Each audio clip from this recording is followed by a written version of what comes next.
So let's talk about this news story that me and you were talking about before we got That's on. crazy. I didn't put it in the description yet because we just started, but I'll add it after the show. That just keeps getting more and more interesting. Yeah. So, well, Dan, you have dug in it deeper than me. Can you talk about it? It's a 13-year-old boy that's in the wilderness in Salt County. Yeah, up where I hunt by hill country, up by Devil's Lake. So that's in Wisconsin, south central Wisconsin. Not very far from me. I won't say an hour and a half from my house.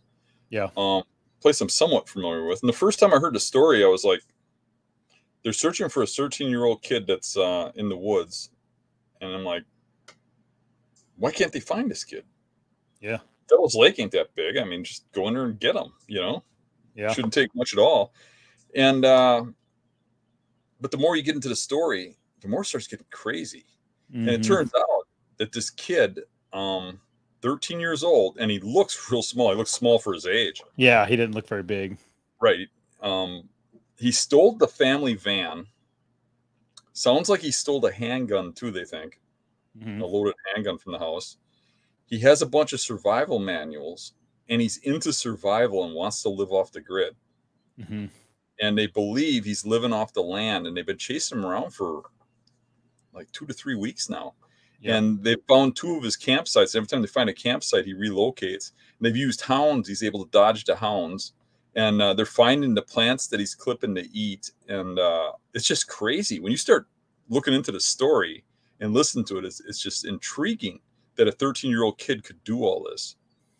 Like he's like a little Rambo running around the woods dodging cops. They were saying they had like 70 groups of cops out there or something like 70 that. 70 groups of 10 cops. That's 700 cops in that little area searching for him. And they're finding all kinds of clues and stuff, and he's dodging them and losing them. And the terrain is so rugged that the cops are getting injured. They're having to airlift cops out of there that were getting injured in the search. So then they backed off, and now they're down to like they got like 20 or 30 at a time. And they're using the night vision drones, and they're using night vision to find them and stuff. And they just can't find the kid. The kid's too smart for him. Modern day Rambo. Seems crazy. And like the shelters he's building are like the same ones that are inside those books he had. I guess they somehow found that out. But yeah, and he's not changing much. But they noticed like one of the shelters had new vegetation put on top of it, fresh clippings. You know. Yeah. So they knew it was like within the day. But when they find him, they're putting infrared cameras around him, and then they're hiding officers in the woods to watch them. But I think when they find him, that kid's probably already knows they're there. I think he's setting up to catch them coming into him, you know? Yeah. It's almost hard to believe that, like, they can't find him. It's like, geez, people, you know? You know, I watch a lot of these crime shows where they go after people. Yeah. And you see criminals all the time that are grown-ass men. Yeah. That run in the woods. They don't get far. They go in there and they get those guys and bring them back out. Yeah. You know, it's amazing that this kid is able to evade them, and that they go through the woods in a sweep where there's like a cop every 20 yards or something, and they go through it, don't find him, but he's still there. Yeah. It's crazy. I hope that's what's happening. You know, hopefully that's what he's still alive and everything. And there hasn't been a sighting of him. Yeah. But they found his campsites, and they found things they believe belong to him, but they can't 100% guarantee it though. But they found a sheath to a knife. They found a jug of water. His socks. His socks. The first campsite they found had his clothing. It had all of his supplies there and stuff. And he never went back.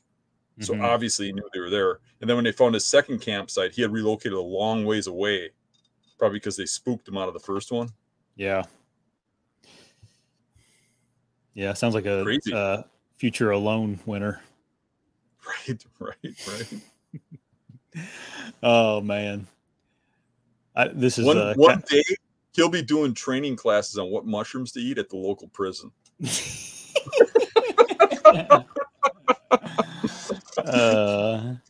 I mean, I don't know. He's probably I hope he's just being a 13-year-old kid and is being rebellious and wanting to do something. He's going out and doing it, and hopefully they find him, because I'm sure his parents are. I mean, I can't. That would be horrible. But yeah, his dad has been saying things like, just come home. You're not in trouble. Just please come out of the woods. yeah, Just, we're so worried about you. You're upsetting the whole family. We're, we're not going to, we're not yeah, mad. We just want you home. yeah, But you know, there's some, you know, the cops aren't just going to let that go. I mean, he's going to have to go to some counseling or something. But yeah. the mom said some things that were a little different. Oh, I really? think it was either the mom or the aunt or something. But she was saying that when they were doing the search after 13 days, which now is later than that, but she said, we just want closure. I'm just hoping that they can find him and we can have closure. And she was saying it in a way that she thought he's dead. Yeah. But the live thing they just had on, the cop said he's not dead. I don't believe that. They don't think he's dead. We're following the kid. We know about where he's at, or we're looking at his campsites. It's amazing to me that in that small area they can know what woodlot he's camping in, and they can't catch that kid. Yeah. Yeah. Yeah. Zeke says, I bet that kid has stealth strips, and that's why the cops can't get him. Right. Probably does. There's some scientific study that comes out that stealth strips eliminates scent on things. Yeah. That's cool, though. I mean, it's not cool, but it's like, it's a crazy story. It's cool and not cool. I mean, obviously, yeah, sure. the kid is causing grief and havoc for his family and stuff. Yeah. But it's amazing that there's kids out there that still got those kind of skills.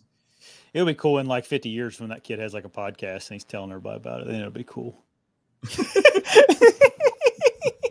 It's like those things that gets cool as time goes by, but at the time, not very cool kid. Yeah.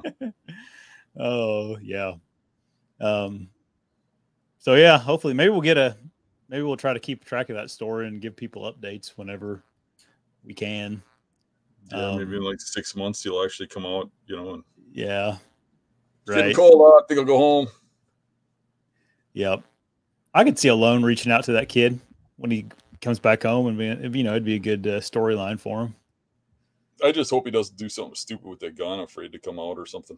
But yeah, that's kind of scary. But it sounds like maybe he's just a survivalist and grabbed one. At least I hope that's what the case is, you know. Yeah, I don't know. You're not going to hunt with a handgun. I don't know what he's using that for. I don't know either. That is the... Maybe he's got to rob a gas station every now and then to get a Monster and some cookies or something. If you want to watch another video, click right here. But don't forget to subscribe before you leave.